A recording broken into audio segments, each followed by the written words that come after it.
احمدہ نصلی علی رسولہ الکریم۔ ساری تعریفیں اللہ رب بزرگ و برتر کے لیے ہے۔ درود و سلام ہو اللہ کے آخری نبی احمد مصطفیٰ محمد مصطفیٰ صلی اللہ علیہ وسلم کی ذات گرامی پر۔ نوجوانوں، کل کے آپ نے سمری سماعت فرمائی۔ کل 5ویں رکوع میں اللہ تبارک و تعالیٰ نے پہلے تو نماز کا جو تذکرہ کیا تھا کہ وہ نماز اس وقت پڑھنی چاہیے جب کہ تم جانو کہ تم کیا پڑھ رہے ہو۔ نشے کی حالت میں نماز نہیں پڑھنے کا حکم دیا گیا تھا۔ دوسرے منافقین کی نماز کا تذکرہ، دوسرے صلاۃ خوف اور خسر کا تذکرہ کیا گیا تھا۔ اب تیسرے منافقین کی نماز کا تذکرہ رکوع 21 میں کیا گیا ہے کہ منافقین جو نماز پڑھتے ہیں وہ جب نماز کے لیے اٹھتے ہیں تو کسمساتے ہوئے اٹھتے ہیں اور خدا کو کم ہی یاد کرتے ہیں، ذکر و اذکار کی ان کو پرواہ نہیں ہوتی، اور کفر و ایمان کے درمیان میں وہ ڈاواں ڈول ہوتے ہیں۔ ان کی نمازیں بس دکھاوے کے لیے ہوتی ہیں اور وہ اس نیت سے نماز پڑھتے ہیں کہ انہیں مومن اور مسلم سمجھا جائے، اور اسی لیے اللہ تبارک و تعالیٰ نے کہا کہ ان کی جزا جو ہوگی آخرت میں سب سے نچلے درجے میں اللہ تبارک و تعالیٰ ان منافقین کو ڈالے گا۔ اور اللہ تبارک و تعالیٰ یہ پسند نہیں کرتا کہ انسان بدگوئی پر، بد کلامی پر اپنی زبان کھولے، اپنا کلام کرے، کوئی بات کہے، الا یہ کہ اس پر ظلم کیا گیا۔ اللہ تبارک و تعالیٰ نے یہ زبان کی حفاظت کے تعلق سے بیان کیا کہ اللہ تعالیٰ نے اگر کسی پر کوئی ظلم ہو رہا ہے تو اس کو اجازت دی ہے کہ جتنا کہ اس پر ظلم ہوا ہے اتنا وہ ظلم کے بدلے میں بول سکتا ہے، لیکن اللہ تبارک و تعالیٰ یہ نہیں چاہتے کہ زبان کے ذریعے سے اس کے لیے کوئی گناہ ہو۔ بدگوئی اس طرح سے بھی ہو سکتی ہے کہ ایک انسان کے بارے میں کسی دوسرے انسان کے سامنے ہم اس کی برائی بیان کریں تو یہ بدگوئی ہوگی۔ اگر کسی کو کسی نے ستایا ہے یا کسی کی بدگوئی کی ہے تو اس کو اتنی اجازت ہے کہ جتنا نے اس نے ظلم کیا ہے اس کے مطابق وہ اس کے خلاف میں بدگوئی کر سکتا ہے، اس سے زیادہ وہ بدگوئی کرنے کا حقدار نہیں ہے۔ اور جو لوگ تفریق بین الرسل کرتے ہیں، اللہ تبارک و تعالیٰ نے کہا کہ یہ کفر اور ایمان کے درمیان میں سے کوئی ایک راستہ نکالنا چاہتے ہیں۔ جو لوگ رسولوں میں تفریق کرتے ہیں وہ اصل میں چاہتے ہیں کہ کفر اور ایمان کے درمیان میں کوئی ایک راستہ نکالے، اور چاہتے ہیں کہ وہ اپنے خواہشات نفس کی پیروی کریں۔ اللہ تبارک و تعالیٰ نے کہا ہے کہ یہ پکے کافر ہیں۔ ایسے لوگ جو تفریق بین الرسل کرتے ہیں اور اسلام اور کفر کے درمیان میں ایک راستہ نکالنا چاہتے ہیں، یہ دراصل میں پکے کافر لوگ ہیں۔ رکوع 22 میں اللہ تبارک و تعالیٰ نے ارشاد فرمایا کہ اہل کتاب تم سے مطالبہ کر رہے ہیں، اے رسول صلی اللہ علیہ وسلم، اہل کتاب تم سے مطالبہ کر رہے ہیں کہ آسمان سے کوئی تحریر ان پر نازل کیوں نہ کر دی گئی۔ حضرت موسیٰ علیہ السلام کو تورات جو دی گئی وہ تحریراً دی گئی،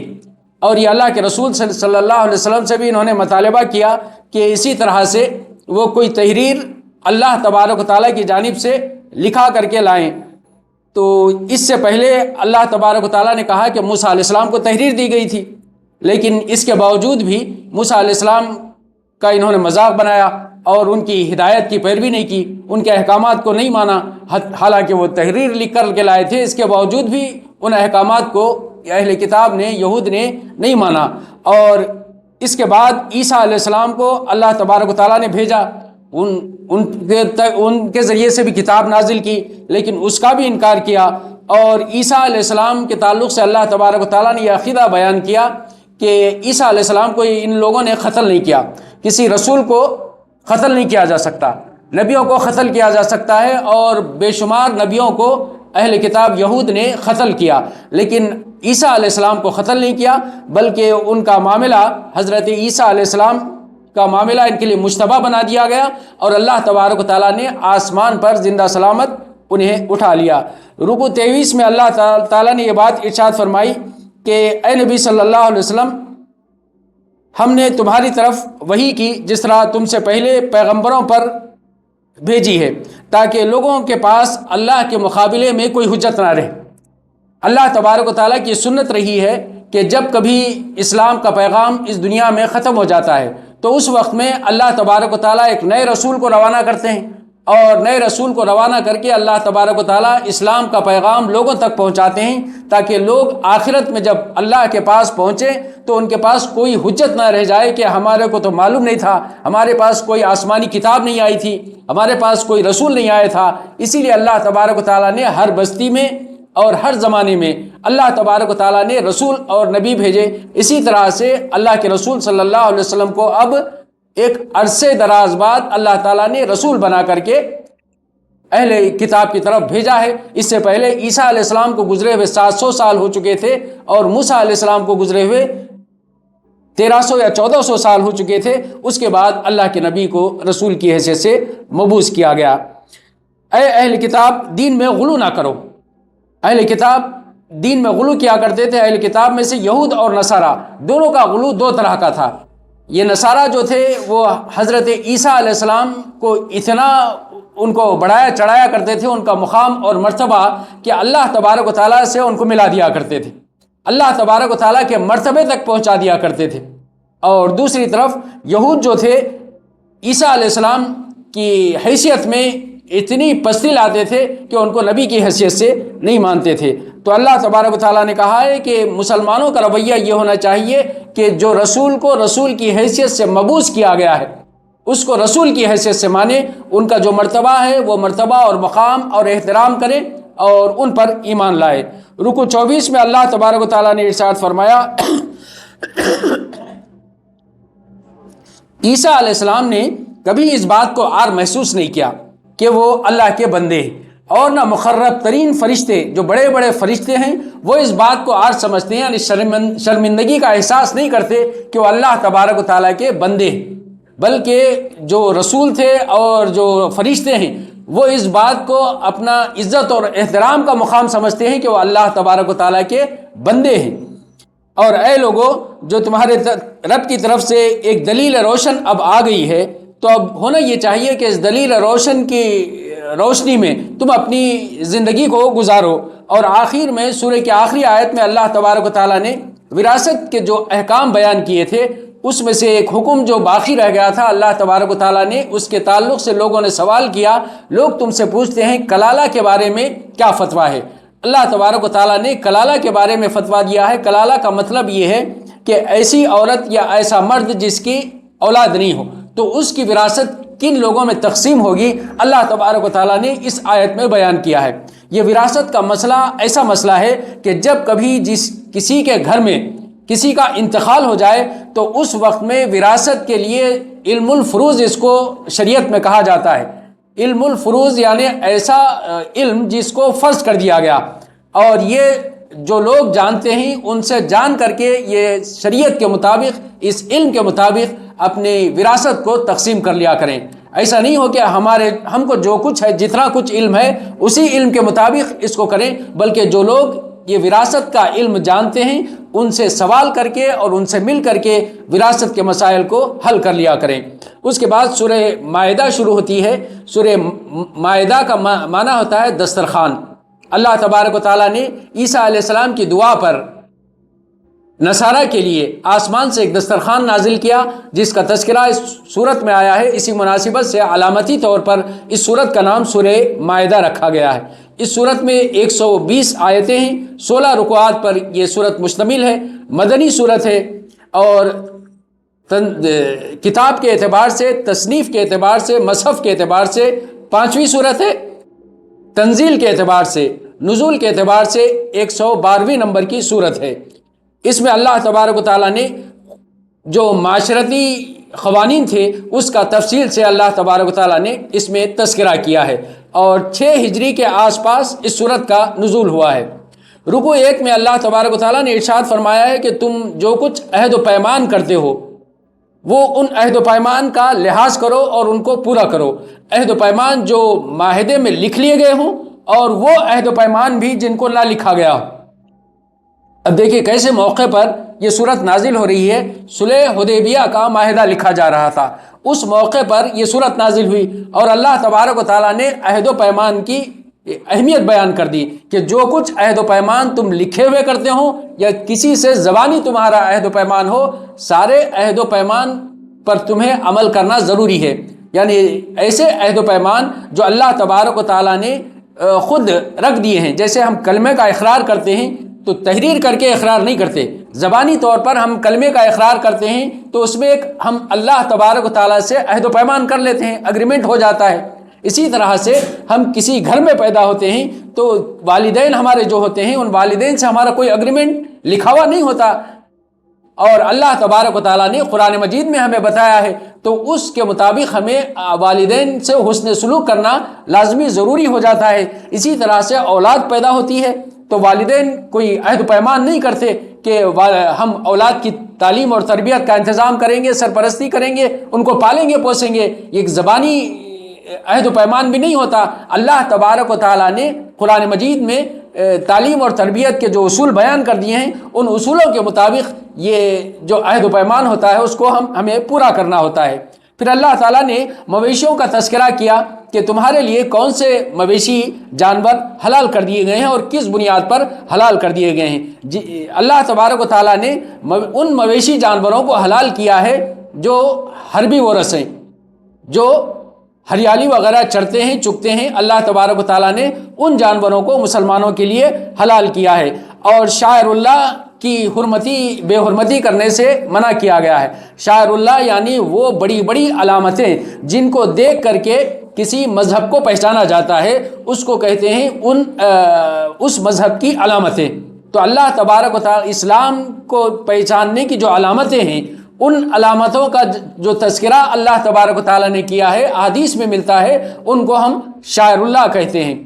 اور ان شاعر اللہ کی بے حرمتی کوئی نہیں کر سکتے، ان سے منع کر دیا گیا. پھر اللہ تبارک و تعالیٰ نے یہ بات ارشاد فرمائی کہ مسلمانوں پر کعبۃ اللہ کا حج اور زیارت کرنا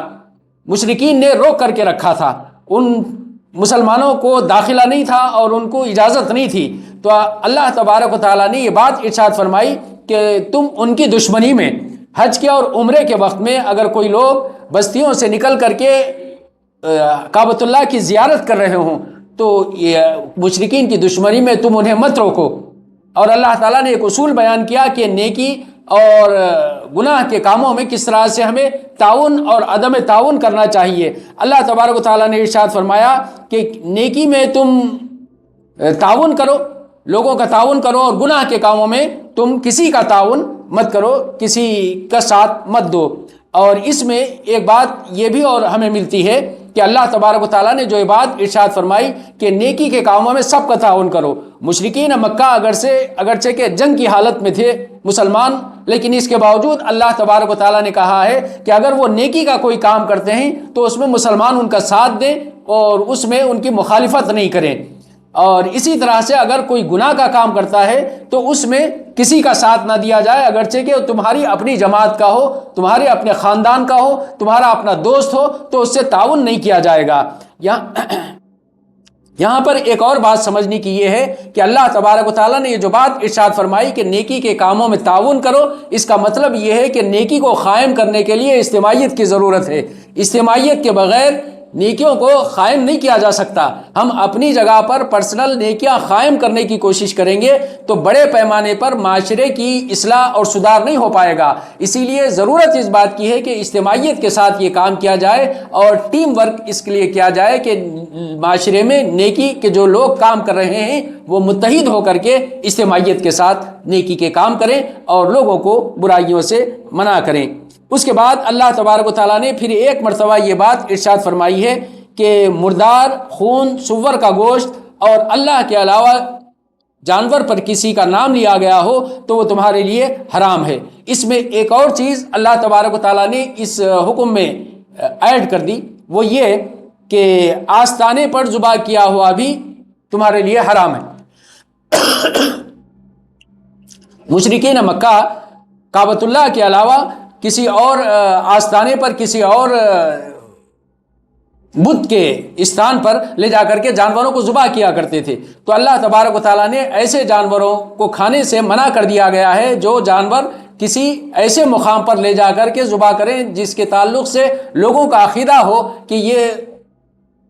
کوئی خدائی اختیارات میں شریک ہستی ہیں. تو اس سے ہمیں اس بات کا پتہ چلتا ہے کہ ہندوستان میں ایسے کئی ایسے مقامات ہیں جہاں پر نہ صرف غیر مسلم بلکہ مسلمان بھی بکرے وغیرہ لے جا کر کے ذبح کرتے ہیں۔ تو اللہ تبارک و تعالیٰ نے منع کر دیا کہ ان آستانوں پر لے جا کر کے اس عقیدے کے ساتھ وہاں پر لوگ ذبح کرتے ہیں جانور، تو ان جانوروں کا گوشت نہیں کھایا جائے گا۔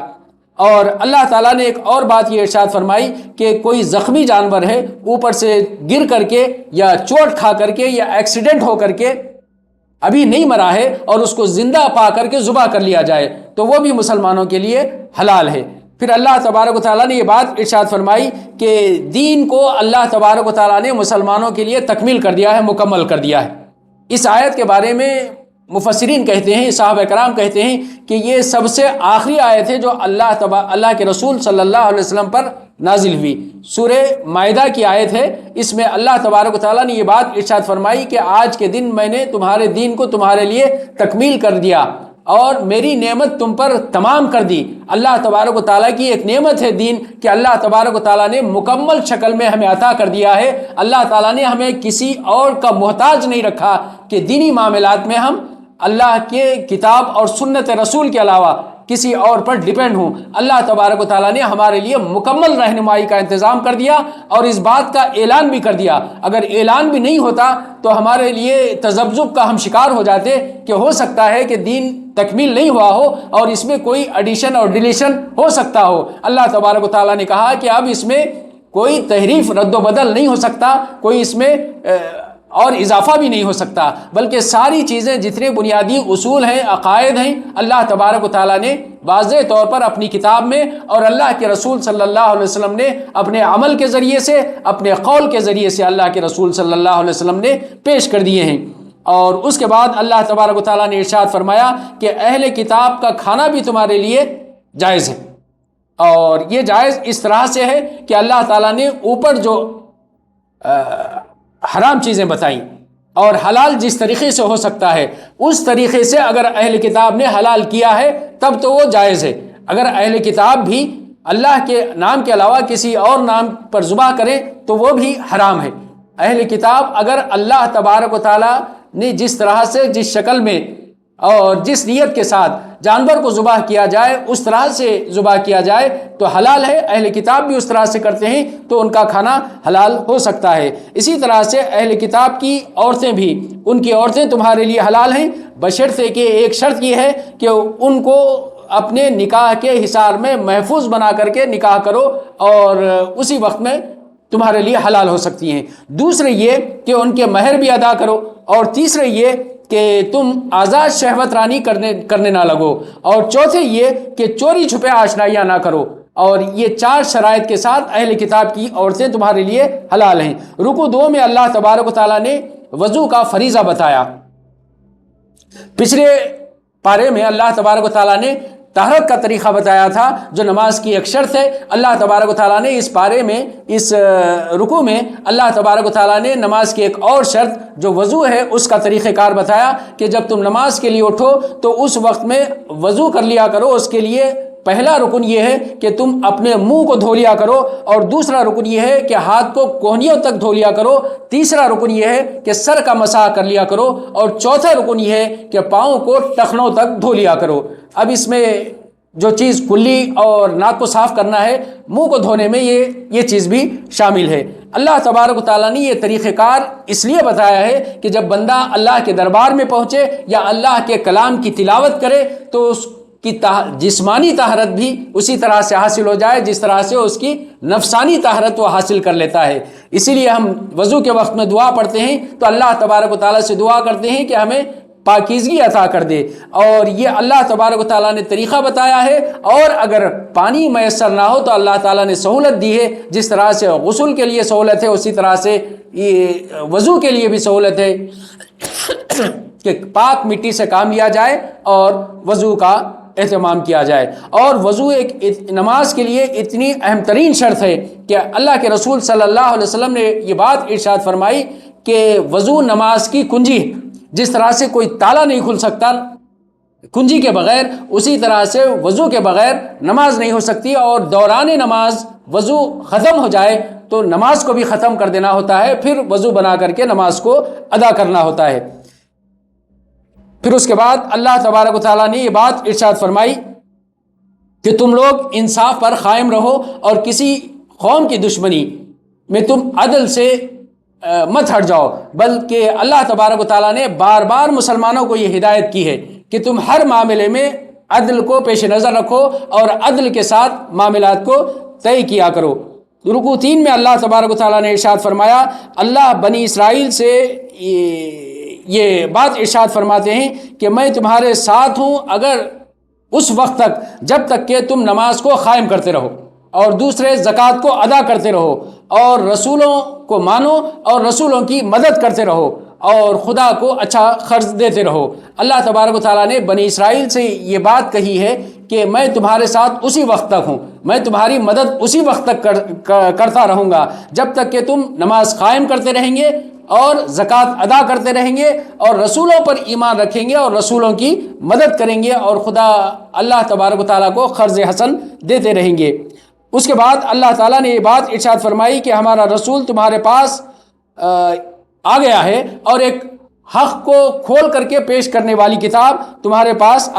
رسول پیش کر چکا ہے۔ اس کے باوجود نصارہ نے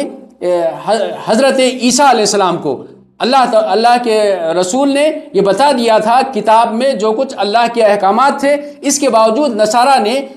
عیسیٰ علیہ السلام کو کہا کہ یہ خدا کے بیٹے ہیں۔ اور عقیدہ جب غلط ہو جاتا ہے کسی انسان کا تو اس کے بعد لازماً اس کا نتیجہ یہ ہوتا ہے کہ اس کا عمل بھی غلط ہو جاتا ہے۔ اسی لیے عقیدے کی اصلاح بنیادی شرط ہے کہ کسی کا عقیدہ درست ہو جائے تو اس کے بعد اس سے امید کی جا سکتی ہے کہ اس کا عمل بھی درست ہوگا۔ رکوع 4 میں اللہ تبارک و تعالیٰ نے ارشاد فرمایا، موسیٰ علیہ السلام نے قوم سے کہا کہ اے برادران قوم، اس مقدس سرزمین میں تم داخل ہو جاؤ۔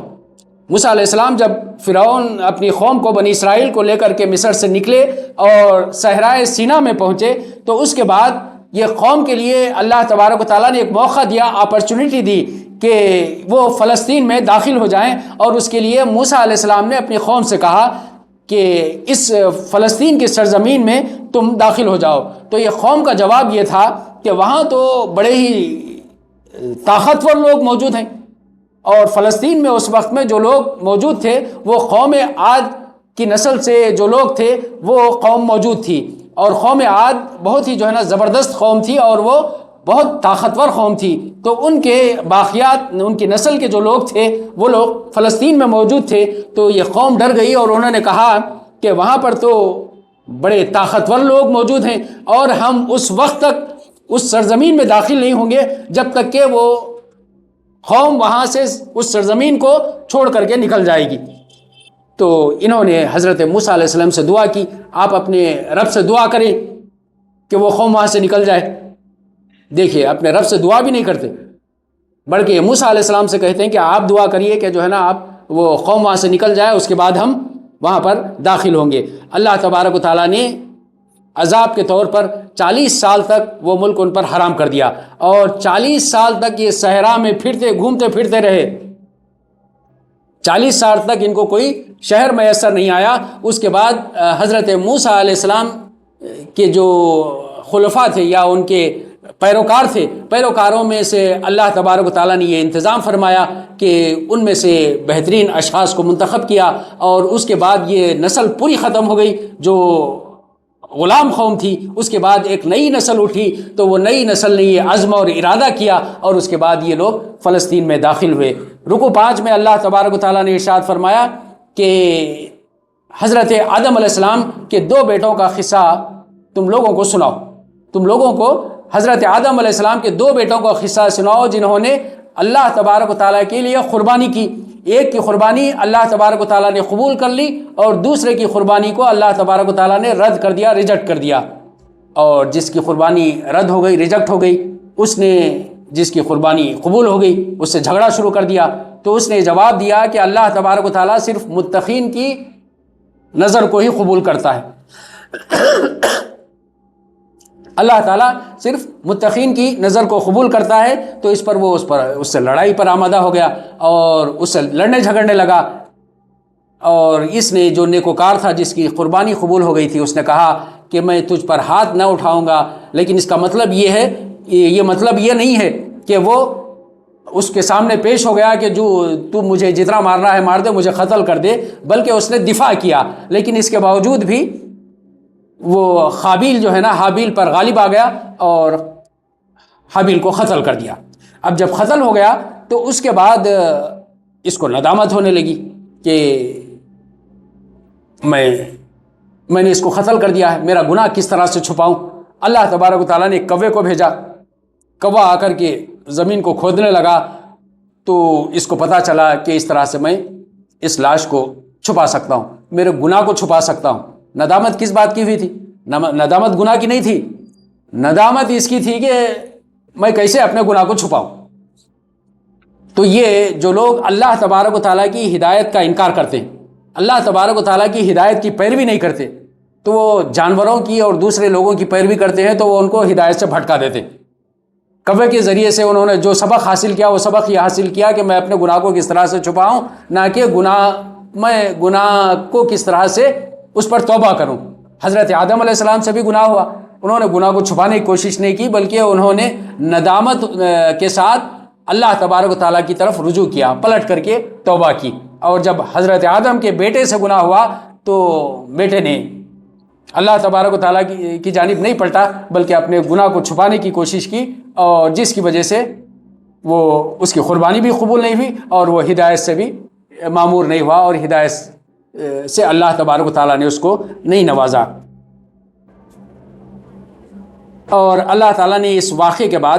بنی اسرائیل کے لیے بات بیان کی کہ جس نے کسی ایک انسان کو بغیر حق کے قتل کر دیا تو گویا کہ اس نے سارے انسانوں کو قتل کر دیا، اور کسی نے ایک انسان کو بچا لیا، ایک انسان کی جان بچائی، تو گویا کہ اس نے سارے انسانوں کو بچا لیا۔ کل کے پارے میں یہ بات آئی تھی کہ کسی ایک مومن کو قتل اگر کوئی کر دیتا ہے تو اس کی جزا کیا ہے، اس کا بدلہ کیا ہے، اس کی سزا کیا ہے۔ تو اس کا مطلب یہ نہیں ہے کہ صرف مومن کی جان کا ہی اللہ تبارک و تعالیٰ کے پاس یہ شریعت میں احترام ہے، بلکہ اللہ تبارک و تعالیٰ کے پاس سارے انسانوں کی جان کا احترام ہے۔ اسی لیے اللہ تبارک و تعالیٰ نے آج یہ بات ارشاد فرمائی سورہ مائدہ میں، اور ایک واقعے کے سلسلے میں اللہ تبارک و تعالیٰ نے ایک مثال بھی دی، اور مثال کے بعد بنی اسرائیل کا تذکرہ بھی کیا، اور اس کے بعد یہ بات ارشاد فرمائی کہ بنی اسرائیل پر ہم نے اس بات کو حرام کر دیا تھا کہ کسی جان کو بغیر کسی حق کے قتل نہیں کیا جا سکتا، اور اگر کسی نے قتل کر دیا ہے تو گویا کہ اس نے سارے انسانوں کو قتل کر دیا، ساری انسانیت کو قتل کر دیا۔ اور اسی طرح سے اگر کسی جان کا احترام کر کے اگر کسی نے ایک انسان کو بچا لیا، اس کی جان بچا لی، تو گویا کہ اس نے سارے انسانوں کی جان کو بچا لیا۔ البتہ اللہ تبارک و تعالیٰ نے اس رکوع میں ایک بات ارشاد فرمائی کہ فساد فی الارض اگر کوئی کرتا ہے تو پھر اس کے بدلے میں اللہ تعالیٰ نے جو سزا تجویز کی ہے کہ فساد فی الارض کے بدلے میں جس نے فساد کیا ہے یا تو اس کو قتل کیا جائے گا، یا اس کو سولی پر لٹکایا جائے گا، یا تیسرے اس کے ہاتھ اور پاؤں کو مخالف سمت سے کاٹا جائے گا، یا اس کو جلا وطن کر دیا جائے گا۔ اس کے فساد کے مطابق اس کی سزا تجویز کی جائے گی، اور اس کے مطابق ایسے شخص کو سزا دی جائے گی۔ رکوع 6 میں اللہ تعالیٰ نے ارشاد فرمایا کہ تم اللہ تبارک و تعالیٰ کے تقرب کے لیے وسیلہ تلاش کرو۔ اور وسیلے کا جو ایک طریقہ کار ہے اللہ تبارک و تعالیٰ نے بیان کیا ہے۔ وسیلہ کوئی ایسی چیز نہیں ہے کہ جس کا لوگ انکار کرتے ہوں، مسلمان انکار کرتے ہوں، بلکہ وسیلہ ہے۔ لیکن اللہ تبارک و تعالیٰ نے جس وسیلے کا تذکرہ کیا ہے وہ وسیلہ پہلی چیز ہے انسان کے خود کے اپنے نیک اعمال، نیک اعمال کا وسیلہ ہے، اس کے ذریعے سے اللہ کا تقرب حاصل کیا جا سکتا ہے۔ اور دوسری یہ کہ جو لوگ نیک لوگ ہوں معاشرے میں، ان کو اللہ تبارک و تعالیٰ کے تقرب کے لیے، وسیلے کے لیے ان سے دعا کرائی جا سکتی ہے۔ لیکن جو لوگ اس دنیا میں موجود نہیں ہوں ان سے دعائیں نہیں کی جا سکتی وسیلے کے لیے، تقرب کے لیے۔ اور اللہ تعالیٰ نے اس کے بعد یہ بات ارشاد فرمائی جس نے کسی انسان کو، جن لوگوں کو اللہ تبارک و تعالیٰ نے کفر کا رویہ جن لوگوں نے اختیار کیا ہے وہ لوگ آخرت میں پہنچیں گے اور ساری زمین کے مماثل فدیہ دینا چاہیں گے یا اس سے زیادہ بھی فدیہ دینا چاہیں گے تو اللہ تبارک و تعالیٰ کے دربار سے اس وقت میں وہ اپنے گناہوں کی پاداش میں چھوٹ نہیں سکیں گے۔ اور اس کے بعد اللہ تعالیٰ نے ارشاد فرمایا چور مرد ہو خواہ عورت اس کے ہاتھ کاٹ دیے جائیں، اور اللہ تبارک و تعالیٰ نے یہ اس لیے ارشاد فرمایا کہ جو کچھ انہوں نے کمائی کی ہے وہ اس کے مطابق ان کو بدلا دیا جائے۔ ان سزاؤں پر بھی لوگ اعتراض کرتے ہیں کہ یہ اسلام میں جو سزائیں ہیں بہت ہی بھیانک سزائیں تجویز کی گئی ہیں، حالانکہ اللہ تبارک و تعالیٰ نے یہ جو سزائیں رکھی ہیں شریعت میں وہ انسانوں کی اپنی بھلائی کے لیے رکھی ہیں۔ اگر یہ سزائیں تجویز نہ کی جاتی تو اسلامی نظام میں امن اور سکون چین پیدا کرنا ممکن نہیں ہوتا، بلکہ کوئی سوسائٹی میں بھی جتنی زیادہ سزائیں ہوں گی اتنا ہی زیادہ سیکیورٹی ہوگی۔ چنانچہ آج ہم دنیا کے ملکوں کا مطالعہ کرتے ہیں تو ہمیں اس بات کا پتہ چلتا ہے کہ جہاں پر جتنی زیادہ سزائیں جرائم کی ہیں وہاں پر اتنے کم جرائم ہوتے ہیں، اور جہاں پر جتنی کم سزائیں ملتی ہیں وہاں پر اتنے زیادہ جرائم ہوتے ہیں، کیونکہ اگر سزائیں زیادہ نہیں ہوں تو جو لوگ مجرم لوگ موجود ہیں وہ لوگ یہ سمجھتے ہوئے جو جرائم کا ارتکاب کرتے ہیں کہ اس پر تو مجھے زیادہ سزا نہیں ملے گی، میں تھوڑی سزا کاٹ لوں گا اور اس کے بعد مجھے بیل مل جائے گی، اس کے بعد میں چھوٹ جاؤں گا، اسی لیے لوگ اس بنیاد پر سزائیں کرتے ہیں۔ اسلام یہ چاہتا ہے، شریعت میں اس بات کی حفاظت کی ضمانت دی گئی ہے کہ انسان کی جان کی حفاظت کی ضمانت، انسان کے مال کی حفاظت کی ضمانت، انسان کے عقل کی حفاظت کی ضمانت اور انسان کے عزت کی حفاظت کی ضمانت۔ ان حفاظتوں کے لیے اللہ تبارک و تعالیٰ نے یہ قوانین بنائے ہیں۔ اب چور کی سزا میں ہاتھ کاٹ دیے جائیں، اس کا مطلب ہم سیدھا یہ لیتے ہیں کہ جو بھی کوئی بھی چوری کرا اس کا سیدھا ہاتھ کاٹ دیا جائے گا، ایسا نہیں ہے، بلکہ شریعت میں ایک مقدار ہے، اس مقدار کے مطابق اگر کوئی چوری کرتا ہے تو اس وقت میں ہاتھ کاٹ دیے جاتے ہیں، اور اگر کوئی اپنی پرسنل ضروریات کے لیے، زندگی کو باقی رکھنے کے لیے، ضروریات زندگی کے لیے چوری کرتا ہے تو اس پر ہاتھ کاٹنے کی سزا اسلام میں نہیں۔ اسلام میں ہاتھ کاٹنے کی سزا اس وقت پر ہے جبکہ کوئی ایسی چوری کر لی جائے جس کا زیادہ نقصان کسی شخص کو ہو جائے تو اس وقت میں سزا، اور اس کا سارے کوانٹیٹیز بھی ہیں کہ کتنے مال پر سزا دی جائے، تفصیلات کا یہاں پر موقع نہیں۔ رکوع 7 میں اللہ تبارک و تعالیٰ نے کہا کہ جس طرح سے اللہ تبارک و تعالیٰ نے تورات نازل کی وہ ہدایت اور نور بنا کر کے لوگوں کے لیے نازل کی، اور ان کے نبیوں کو یہ حکم دیا کہ تورات کے مطابق لوگوں میں فیصلے کریں، ان کے نبیوں کو حکم دیا، ان کے علماء کو حکم دیا، ان کے احبار کو حکم دیا، اور اسی کے مطابق یہ لوگ تورات کے مطابق فیصلے کیا کرتے تھے۔ اور اللہ تعالیٰ نے اس کے بعد یہ بات ارشاد فرمائی کہ جو لوگ اللہ کی کتاب کے مطابق، احکامات کے مطابق فیصلہ نہیں کرتے وہی لوگ دراصل کافر ہیں۔ کتابیں اس لیے نازل کی جاتی ہیں کہ کتابوں کے مطابق لوگ شریعت کو اپنا کر کے کتابوں کے احکامات کے مطابق فیصلے، اپنے زندگیوں کے فیصلے کریں۔ اللہ تعالیٰ نے کہا ہے کہ تورات بھی جب نازل کی گئی تھی تو اس وقت میں ان نبی کو یہ حکم دیا گیا تھا کہ تورات کے مطابق فیصلے کیا کریں۔ اور اسی طرح سے اللہ تبارک و تعالیٰ نے قصاص کا تذکرہ کیا کہ بنی اسرائیل میں جو قصاص کا طریقہ کار تھا، جان کے بدلے جان، آنکھ کے بدلے آنکھ، کان کے بدلے کان، ناک کے بدلے ناک، ہر عضو کے بدلے ہر عضو کی سزا تجویز کی گئی تھی، اور اللہ تعالیٰ نے کہا کہ اس کے مطابق اگر تم نے فیصلہ نہ کیا تو اللہ تعالیٰ نے کہا کہ یہی لوگ اصل میں ظالم ہیں۔ پھر اس کے بعد اللہ تبارک و تعالیٰ نے عیسیٰ علیہ السلام کو انجیل دے کر کے اس دنیا میں روانہ کیا، اور وہ بھی ہدایت کا، لوگوں کے لیے ہدایت کا ذریعہ تھا، اور حضرت عیسیٰ علیہ السلام کو حکم دیا کہ اس کتاب کے مطابق لوگوں کے درمیان میں فیصلہ نہ کریں، اور جو کوئی اللہ کے نازل کردہ قانون کے مطابق فیصلہ نہیں کرتا اللہ تعالیٰ نے کہا کہ یہی لوگ دراصل میں فاسق ہیں۔ پھر اللہ تبارک و تعالیٰ نے آخر میں نبی کریم صلی اللہ علیہ وسلم کو قرآن مجید کو حق کے ساتھ اس کتاب دے کر کے نازل کیا تاکہ نبی کریم صلی اللہ علیہ وسلم اس کتاب کے مطابق لوگوں کے درمیان میں فیصلہ کریں۔ رکوع 8 میں اللہ تبارک و تعالیٰ نے ارشاد فرمایا کہ اہل ایمان یہود اور نصارہ کو اپنا رفیق نہ بنائیں، اپنا دوست نہ بنائے، کیونکہ اگر کوئی ان کو دوست بناتا ہے تو اللہ تعالیٰ نے یہاں پر یہ بات ارشاد فرمائی، دوستی کا سلسلہ چلا آ رہا ہے اور لوگ دوستوں پر سوال بھی کر رہے ہیں، تو اللہ تبارک و تعالیٰ نے یہاں دوستی کس لیے نہ کی جائے ایک بات بھی بیان کر دی کہ اگر کوئی اہل ایمان کو چھوڑ کر یہود اور نصارہ کو اپنا دوست بناتا ہے تو وہ بھی انہی میں شامل ہے۔ آج ہم دیکھ رہے ہیں صورتحال کیا ہے، اہل ایمان کو چھوڑ کر کے لوگ یہود اور نصارہ کو اپنا دوست بنا رہے ہیں، جس کی وجہ سے جو کچھ یہود اور نصارہ طے کرتے ہیں مجبوراً جو ہے نا انہیں کے فیصلے پر عمل کرنا ہوتا ہے۔ تو اسی لیے اللہ تبارک و تعالیٰ نے کہا کہ تم اہل ایمان کو اپنا دوست اور رفیق بناؤ، اور اللہ کے رسول صلی اللہ علیہ وسلم نے یہ بات بھی ارشاد فرمائی کہ ایک دوست دوسرے دوست کے دین پر ہوتا، ایک دوست دوسرے دوست کے دین پر ہوتا، ایک دوست اچھا ہے تو دوسرے دوست کو اچھائی کی طرف بلاتا، ایک دوست خراب ہے تو وہ دوست خرابی کی طرف بلاتا، اور وہ دوسرا دوست بھی خرابی میں مبتلا ہوتا۔ اس لیے اللہ تبارک و تعالیٰ نے کہا ہے کہ اپنے اچھے دوست بناؤ اور اہل ایمان کو دوست رکھو، اور اللہ تبارک و تعالیٰ اگر تم ایسا کرو گے اور ایسی اجتماعیت قائم کرو گے تو اللہ تبارک و تعالیٰ تمہاری اجتماعیت ہی کو غلبہ عطا فرمائے گا۔ رکوع 9 میں اللہ تبارک و تعالیٰ نے ارشاد فرمایا، یہودی کہتے ہیں کہ اللہ کے ہاتھ بندھے ہوئے، اللہ تعالیٰ کہتا ہے کہ ان ملونوں کے ہاتھ بندھے ہوئے ہیں، اللہ تبارک و تعالیٰ کے ہاتھ تو کشادہ ہیں، اللہ تعالیٰ جیسے چاہتا ہے خرچ کرتا ہے، اللہ تبارک و تعالیٰ جیسے چاہتا ہے وہ اپنی وسعت کے، اللہ تبارک و تعالیٰ وسیع طور پر خرچ کرنے والا ہے اور وہ خرچ کرتا ہے۔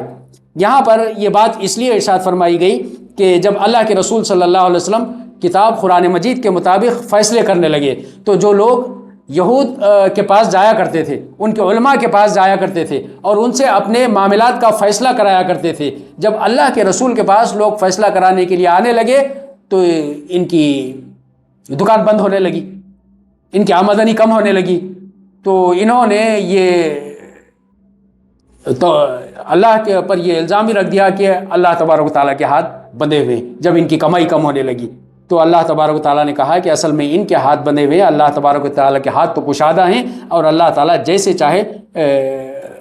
خرچ کرتا ہے۔ اس کے بعد اللہ تعالیٰ نے ارشاد فرمایا، کاش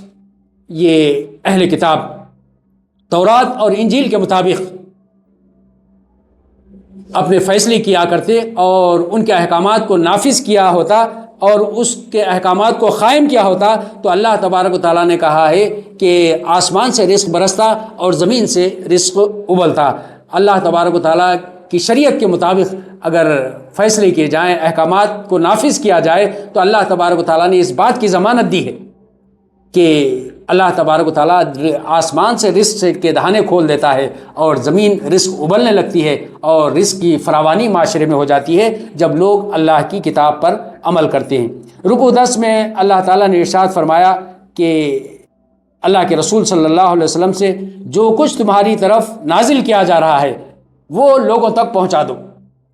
جو کچھ تم تک پہنچایا جا رہا ہے اللہ تبارک و تعالیٰ کی جانب سے وہ سارے لوگوں تک پہنچا دو۔ اور اسی وجہ سے اللہ کے رسول صلی اللہ علیہ وسلم نے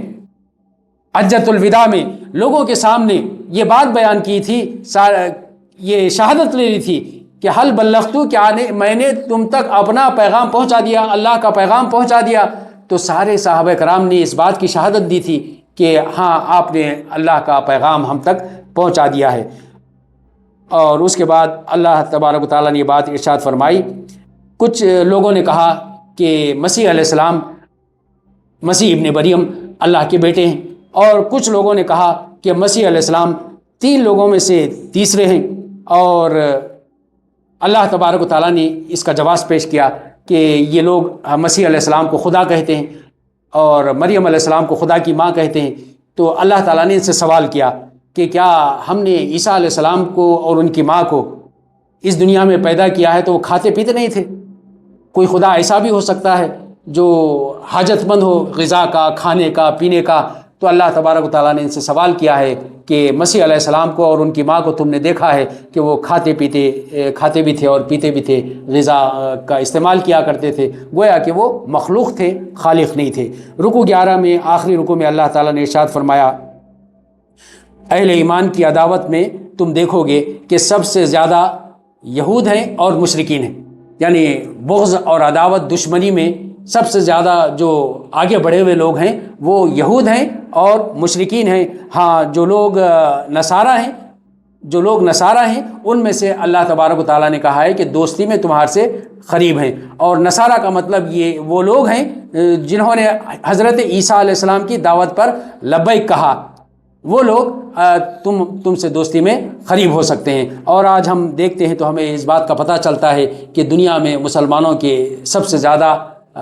دشمن جو ہو سکتے ہیں وہ یا تو یہود ہیں اور اس کے بعد مشرکین ہیں، اور پھر جو دوستی ہو سکتی ہے تو یہ نصارہ ہیں جو مسلمانوں کے دوست ہو سکتے ہیں۔ اس پر یہ رکوع ختم ہوا۔ انشاءاللہ پارہ 7 کا کل آپ کے سامنے خلاصہ پیش کیا جائے گا۔ کچھ سوالات ہوں تو کیے جا سکتے ہیں۔